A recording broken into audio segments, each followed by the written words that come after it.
चलिए नेहा धवन बीजेपी प्रवक्ता हमारे साथ जुड़ गई, एक बार उनसे भी बात करते हैं। नेहा जी, आप सुन पा रही हैं मुझे? जी नवजोत जी, मुझे आवाज आ रही है आपकी? जी।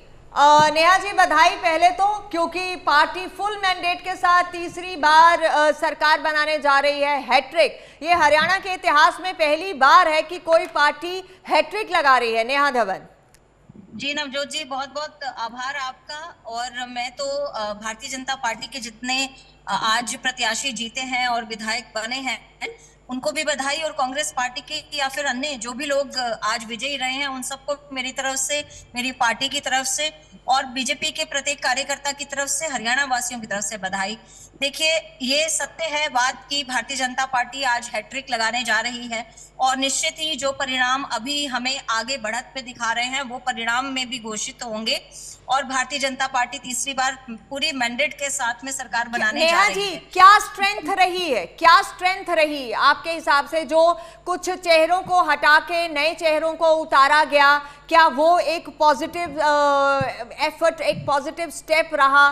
क्योंकि अगर उनके खिलाफ कहीं मुखालफत थी, उस वजह से बेशक कुछ लोग नाराज हुए, पार्टी को छोड़ा, लेकिन पार्टी ने उनको दरकिनार करके अगर नए चेहरों को मैदान में उतारा तो उसका भाजपा को फायदा हुआ।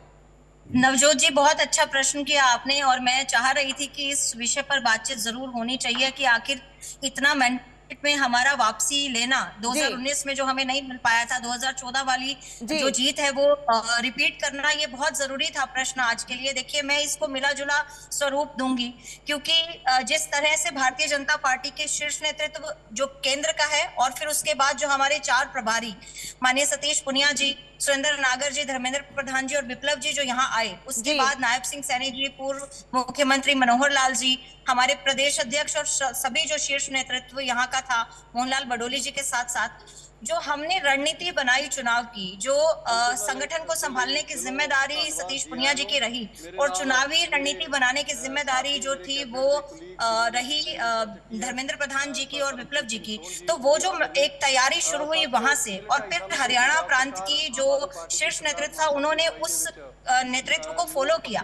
जो केंद्र की तरफ से बातें रही, जो हमारे हरियाणा प्रांत की बातें रही, उनको उनका जो सामंजस्य बैठा जिससे कि संगठन एक रूप में आ पाया, एक जगह पर एकत्रित हो पाया। और उसके बाद जिन विषयों को लेकर हमारी लोकसभा के चुनाव में कमियां रही थी, खामियां रही थी, जिनको मैं हमेशा से स्वीकार करती आई थी मीडिया के सामने भी और जनता के सामने भी, कि हमने लोकसभा में कहीं ना कहीं थोड़ा जो लूप होल छोड़ा था, जो थोड़ी हमारी मिस्टेक्स रही थी कि हम जितना काम कर रहे थे, जन कल्याणकारी नीतियों को हम लेके आए, लेकिन हमने उनको जो है जनता तक उसका पहुंच, प्रचार प्रसार नहीं किया।